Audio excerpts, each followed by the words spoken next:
I'll show you how you can find follow requests on Threads. First off, if you want to have follow requests turned on, of course, you need a private account, but the request will be on the heart section here. And then on the heart section here, just want to tap on the request section on the activity here.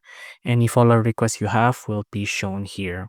Of course, if this page isn't available, then that means your private account is not private. You can tap on the three icons here, and then on privacy, you want to go ahead. Like, I'm going to show you what will it looks like if I'm not a private profile. If I'm not a private profile and I go back to hearts here, you can see the request doesn't have it here, right? There's no tabs here for requests.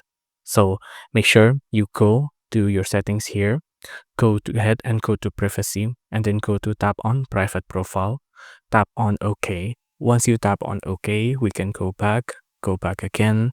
Now we can go to the heart section, and you can see now the request tab will be here. So if you can't find the request tab, check if your account is private or not.